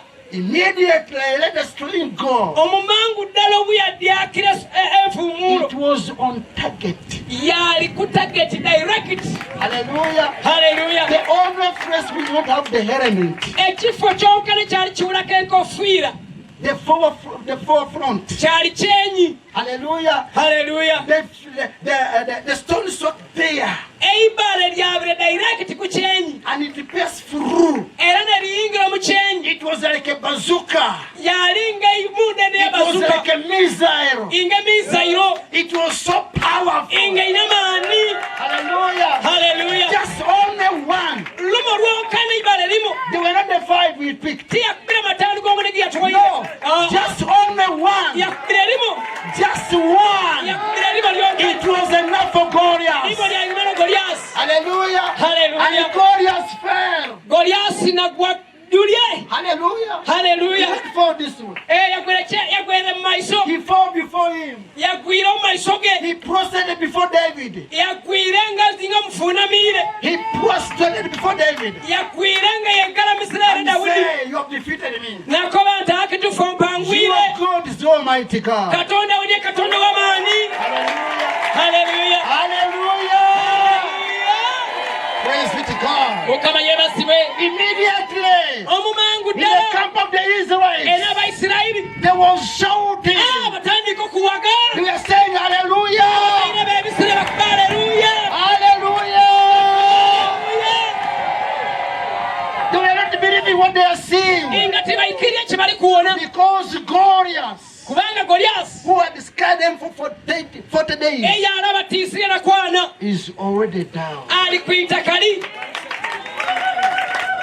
Praise the name of the Lord. Lina lya Mukama lyebazibwe. Praise be to God. Lina lya Mukama lyebazibwe. And all the Israelites that now, Abo bombona baali ebyebisire all baswayo. the generals, Bajenerali basatukayo. captains, Bakapitaano baswayo. praise God. Mukama All yeebazibwe. the foot soldiers, Abo bajjaasa bakwita kali baswayo. praise God. Mukama The yeebazibwe. horsemen, Abo b'embalaasi baswayo. now they get energy. Awo kati bafuna maani. They were empowered now. Bayiriwamu amaani ate Yes, bano. we are mighty. Ne bakati tuli bamaani. Hallelujah. Haleluya. They fought David. Ne balumbagana They n'ekye. went. Ne baaba. They fought the Philistines. Ne balwanisa Abafirisuuti. They were about to kill all the Philistines. Ne bateekimu ne bayita Abafirisuuti bonabona. Hallelujah. Haleluya. And they plundered everything the Philistines had come with. Na buli Omufirisuuti kyeyalasa tukira kuyita nakyo mu lutalo. Wow. Abayisirayiri ne babiwamba. Just one man. Ku lwa muntu mweza. Hallelujah. Haleluya. Moreover, one young man, Muntu mweza kaali omuto muto. he brought victory. Naleeta obuwanguzi. As I'm finishing right now, Nga wendi kumalira essaawa there gye. must be some challenges here and there. Waliwo ebisoomooza wano na wadi. But God is counting upon you. Naye Mukama ali kukikubaddaku niiwe. God is counting upon you. Mukama ali kukibaddaku niiwe. You alone Iwe bwenkani with God, ne Katonda you can make it. osobola okuwangula. Don't wait for others. Tewalinda bandi. No, you can make it. Iwe osobola okikola. When you have got daring faith, W'oba olina okuyikirira kuno okunyooma embeera. nothing will ever stand before you. Ewula kiri kwaba kukwemerera mu maiso. Hallelujah. Haleluya. I don't have time to give you testimony.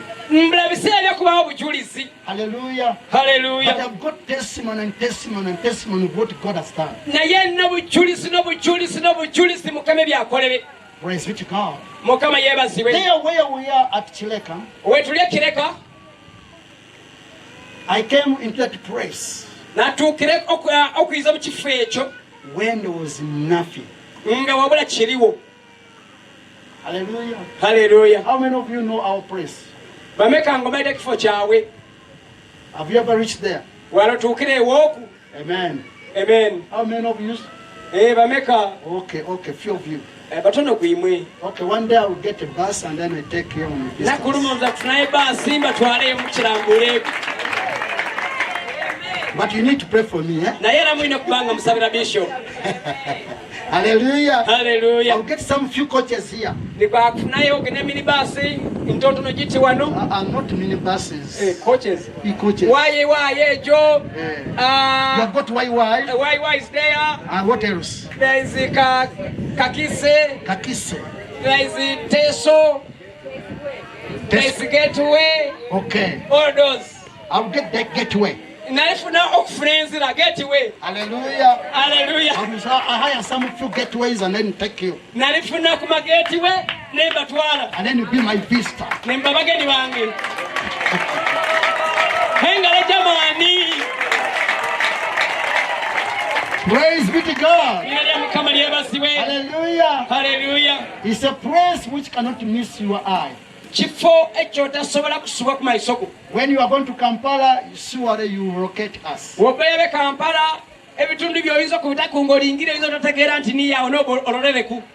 God. But that one apart, because by the grace of the Lord, when I came there, there was nothing. The church did not even have land.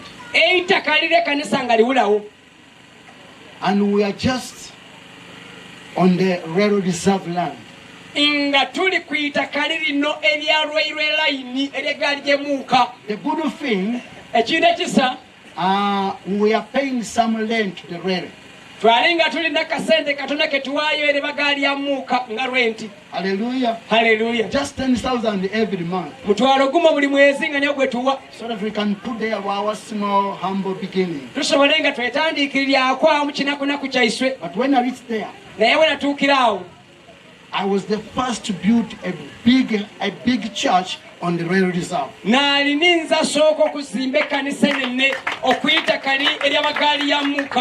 Hallelujah. Hallelujah. The love mightily because this was not a joke. But after we put up the church, the railroad rose up. They say we are going to demolish it. Hallelujah. Hallelujah. You are just trespassers. You are just squatters. Come out of the railroad reserve. We must cast you out. You are trespassers. But you take out our small receipts. Amen. And say now, we have got the receipts. You are the one who allowed us here. Who allowed you? Did we allow you to put there permanent building? Hallelujah. Hallelujah. He said we have to put out the permanent building because the thieves are all around. And we have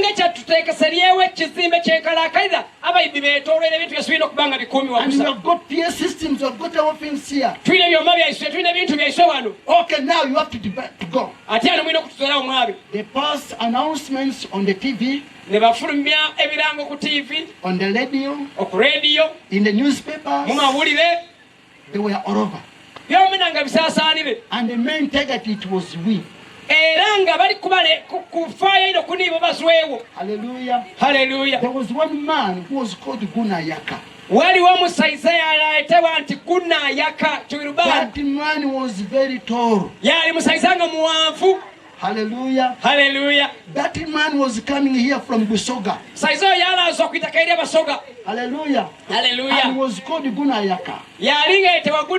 He was tall and he was big. And he could stand up and look into your head. And that man can abuse you. Hallelujah. Hallelujah. I have never seen any man who can quarrel and abuse like a woman.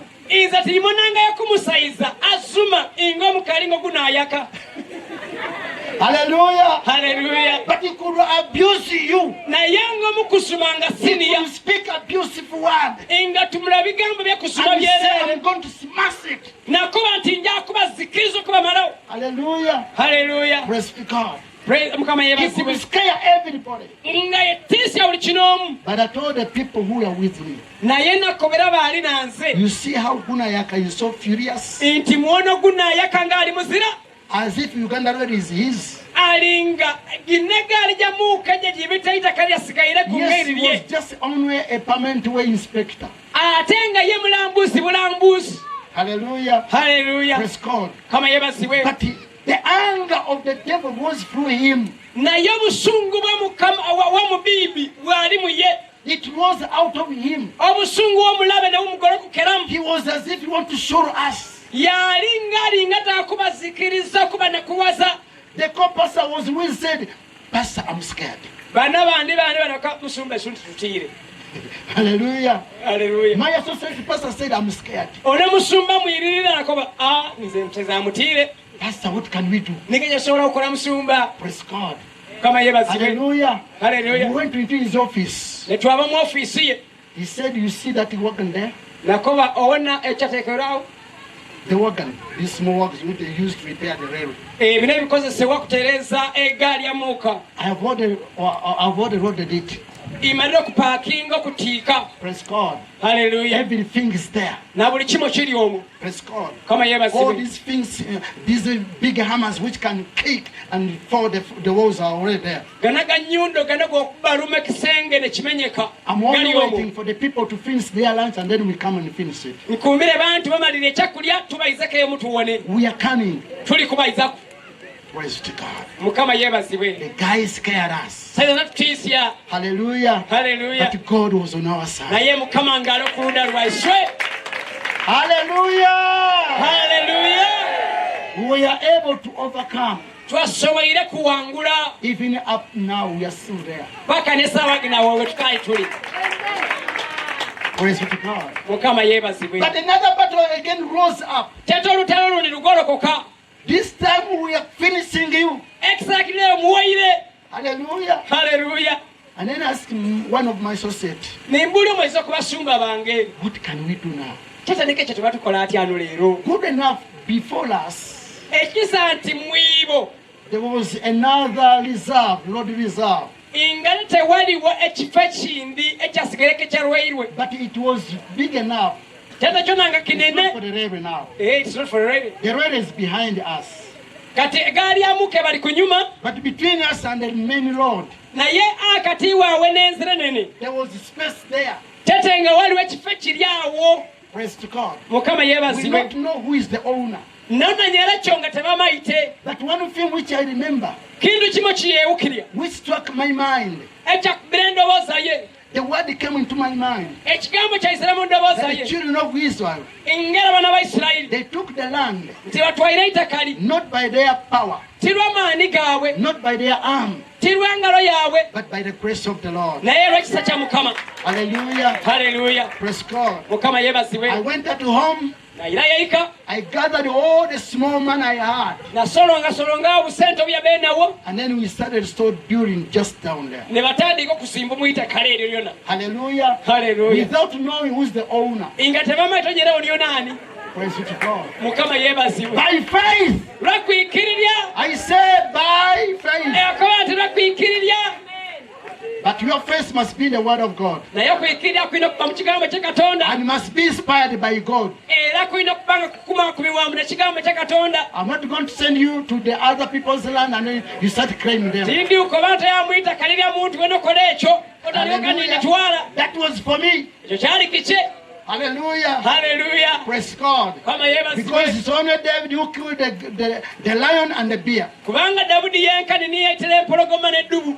And it's the one who killed Goliath. era niye yenkani yayitira goliyasi. Praise God. mukama We yeebazibwe. started constructing down there. batandika okusimba mu itaka And you lyeryo. know what we constructed? mayitireke kibasimbire. It was a sword building. basimbire kizimbe ekyekalina. Hallelujah. Haleluya. And people, they say, these people are mad. abantu bakoma bano abantu balalu bano. Fellow pastors in the area, abasumba mu kitundu ekyo They don't understand me. nga tebamutegeera. I say this man Mubiru is crazy. Ne bakoba omubiri wo nayo teyatakula lukoono. Hallelujah. He Haleluya. has not settled the railway issue. Endaka ali kukola okubya lwairwe. Now he's taking over the wetland Tetatyano ayisire wano ewala entobazi. because it was a wetland. Kubanga wo wabeere waliwo ebiziizi. But I reclaimed it. Naye nakitereezatereezaawo. Put there a stored building. Ne bateekawo ekizimbe kye kalina. Immediately after we have put up the stored building, Era ng'omala okuteekawo ekizimbe kye kalina. the Namboole National Stadium stood up. Bana be Namboole basobola ne bagolokoka. They said, now you are on our land. Bakoba atali mulumbire n'isi ku itaka Who lyaiswe. told you to build on our land? Nani abakola kuzimba ku itaka lyaiswe? We are going to demolish your building. Twaba kumenya ekizimbe kyaimwe.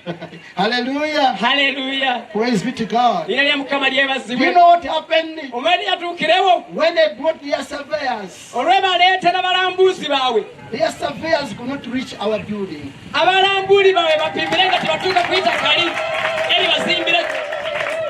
Hallelujah. Haleluya. They could not reach our building. Nga bana balambuuli abasaveya tebatuuke gye bazimbire. And even the railway people, when they come, they could not reach here. Era na bano bonna b'erwairwe bona tebatuukire we bali. We are in no man's land. Ate ani bali mu iteka liwulako na Nyerere.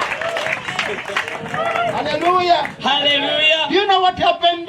Omanyi tekyatuukirewo. When the National Stadium, Ene stadium. Mandela National Stadium, we are going to construct it. Stadium ebba nga bakugizimba. When they are going to construct Mandela National Stadium, Owe baali nga bakuzimba Mandela National Stadium. they bought all that land there. Baggulira itaka lyonyene lyali lyetooloire awo. They have to buy 2 people. Nga balina okugula abantu babiri. Hallelujah. Haleluya. Because in Buganda it's not like here. Kubanga iswe ne Buganda tekiringa ne Bugwere. There's the one who has got the title, Wali ne kyapa. and there's the one who's on the ground. Ne wabaawo gubasengere ku itaka li. We have got the title, we have got the vibanja. Iwe baliyo ne byapa. Tena ne baba ne bibanja bano bayisira okutyama ku itaka li. So they bought the title. Ate ano ne bagula ekibanja. Hallelujah. Ekyapa. It was the title of Sosonkore, Era kyali kyapa kya Kisosonkole. the mother of the king, Mutebi. Mama wa Kabaka Azitimpiri. They were the one who are the owner there. Baliniye bananyera kifo ekyo. They took the title.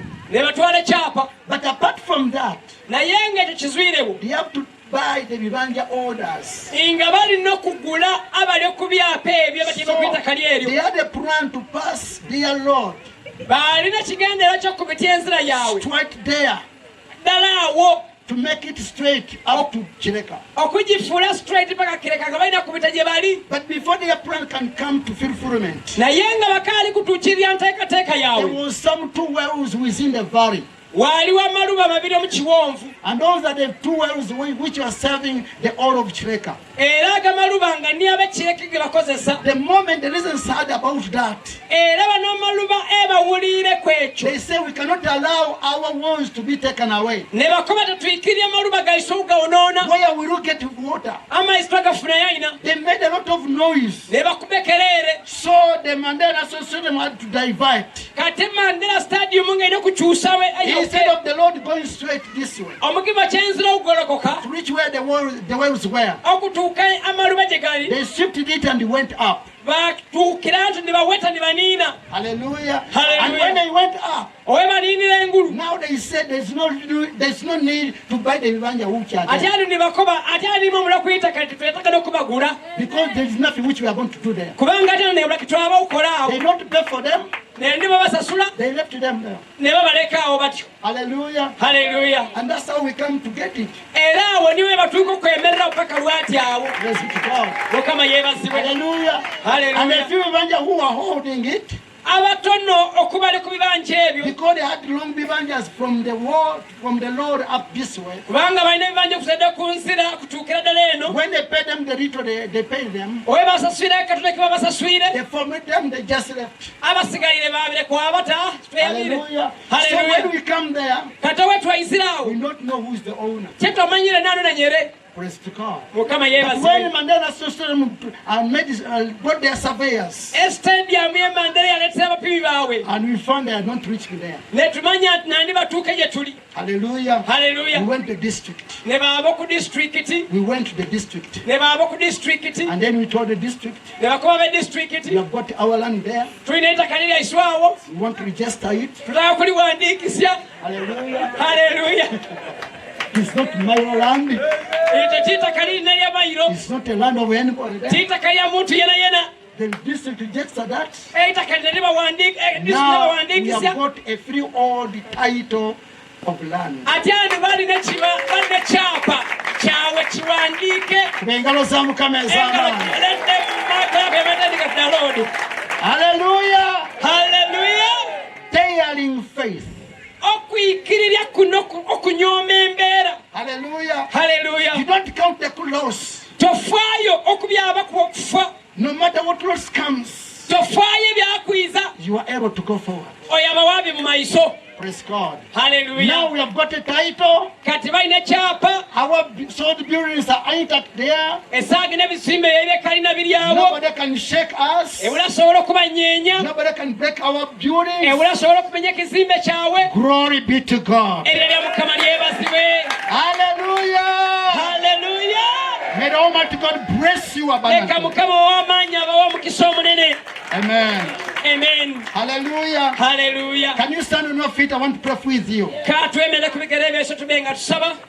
If you are sick, believe God is going to heal you. Ewa obali mulwaire ng'oli wano oyikirira nti Mukama alikwaba okuwonya. If you are bound, the Lord is going to deliver you. W'obali musibe Mukama alikwaba okusimulula. Praise God. Mukama Can you yeebazibwe. speak to your God right now? Raise up your Otandike voice. kubanga otumula eri Katonda wo. Lift up your voice and speak to your Ositule God. eddoboozi lyo benga otumula eri Katonda wo. Genda mu maaso ng'oyimusa eddoboozi mu kusaba. Oyabe mu maiso ng'osaba. Mu linnya lya Mukama waffe Yesu. Oyina ebigambo bino nti Ayi Yesu.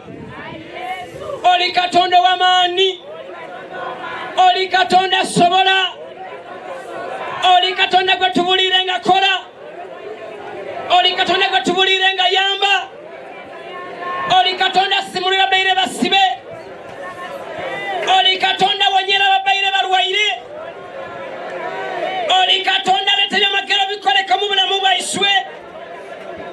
Kyeva nsaba ku ddakiika eno nti Mukama omponye, Mukama onsimulule, Mukama ompanguse obwavu bw'ekika, Mukama ompanguse obwavu obuzaaliranwa, Mukama ompanguse amabanja g'obuzaaliranwa, Mukama ompanguse obunaku w'amaka, Mukama ompanguse Katonda yabeeramu ne Dawudi, Katonda yawangusire Dawudi, zenankweta ompanguse Mukama, inga wali Katonda wange, inga wali Katonda w'amaka gange, inga wali Katonda w'ennyumba yange, inga wali Katonda w'ekika kyaiswe, ka buli kimu kibenga kikyuka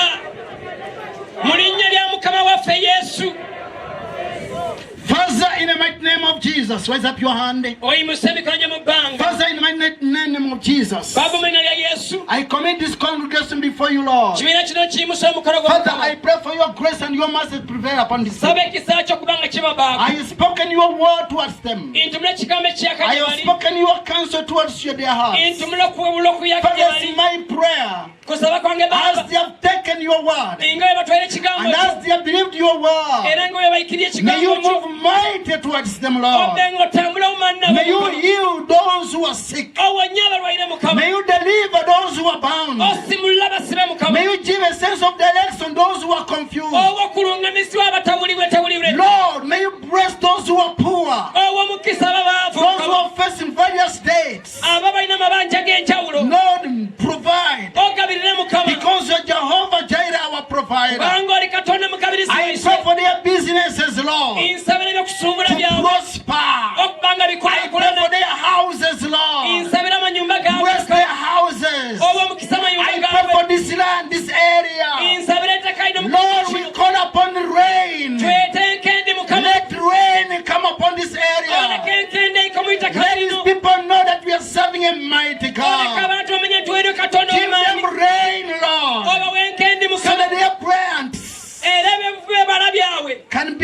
reach, Lord. bisobola kubanga Father, bikusa I pray for each and everybody. kyeva nsabira buli kinoomu Bless them abundantly. obawa omukisa I omunene pray for the pastors. nsabira basumba Encourage them. obayiryemu amaani Sustain them. obakuume Continue to use them. weeyongera Anoint kubabeesawo them mightily, Lord, obasukako amafuta so that obumaani they can be used basobole in okukozesebwa this land, O Lord. mu itaka lino I mukama pray for the political leaders, Lord. nsabira abakulembeze Give b'obufuzi them wisdom. obawa okumanya Let them provide solutions oleke bafuuka bajja unto kuyamba this community, eri ekitundu kino unto this society. eri ekyalo May kino you be with each and everybody. obbe na buli I'm kinoomu praying for the young girls, Lord. nsabira abawala bato bato Let them get marriage, Lord. kabafumbira obufumbo I'm praying busa for the young boys, Lord. nsabira abasika bato bato Let them get jobs and money. kabafune sente Lord, n'ebyokukola I pray for each and everybody. nsabira buli kinoomu mukama Bless them mightily. obawa omukisa I'm omunene praying for the women nsabira abakyala who are yet to bear children, abali kumpi kubanga who babyala are barren. abo nga Let bagunga them bear children, Lord. kababbe nga babyala Father, baana I pray, aba nsaba let your hand oleka engalo yo prevail ebe ngewanirira on each and everybody. na buli kinoomu In the mighty name of Jesus, omubiri ne yesu eryamaani I have prayed. nsabire n'okwikkirira Amen. amen God bless you. We love you. mukama kwena mukisa tubataka Tomorrow, let us be here in time. eiso niyo lunaku lwaisa olusembayo lwo conference Amen. katube wano mubwire Praise to God. lina lya mukama Pastor lyebasibwe Silas is a Bible teacher. musumba sairasi ye musomesa wa bayibuli Hallelujah. haleluya I told you that he has got already 3 masters. yalina masters 3 Praise God. mukama yebasibwe Hallelujah. haleluya Praise to God. mukama And he's yebasibwe working on his doctorate right now. era esaawa gina lukola ku byediguli enesingayo beyangulwa ino But that one requires for him to have a group of pastors whom he's going to teach, naye ekyo kyo kimwetaagisa okubayo n'ekibiina ky'abasumba abaali kwakusomesa which is going to present as a coursework. ekyo kyali kwakubanga lagayo nga byayabire nga kola eno So those who are interested, you will be able to register. abo abawulira nga dakituufu mwakubaira bantu bokwegesebwa mwewandiikisye And you open up a school here. era tubeewo n'eisomero wano Praise to God. mukama Where yeebazibwe he will come and teach you. egyo eyayisa basomese And after I've taught you, era nga malire he okubasomesya will give you recognized letters ali kwakubawa amabaluwa matongole from recognized institution. okuzwa mu makolero akuzwa mu institutions entongole Because you cannot be a minister of the Lord when you're not knowledgeable. kubanga tosobola kuba muweereza wa katonda ng'obula okumanya You cannot teach until you have been taught. tosobola kusomesya ng'okaali kusomesebwa You cannot read until you have been led.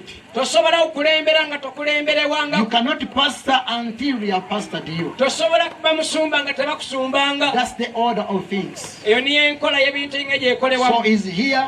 ali wano Those who are interested will register yourself, abo abawulira nga bayitaho kutendekebwa mwewandiikisye and then you will find a way of reaching you. era ali kwakuwona engeri yakubatuukaku And the Lord will bless you abundantly. mukama ali kwakubawa omukisa ddala Praise God.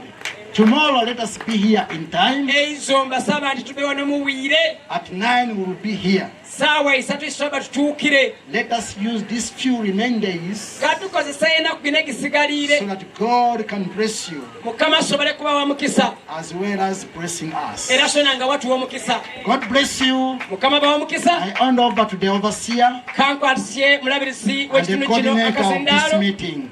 era asobole kubanga atumaliririra nekyaba kyetaagisya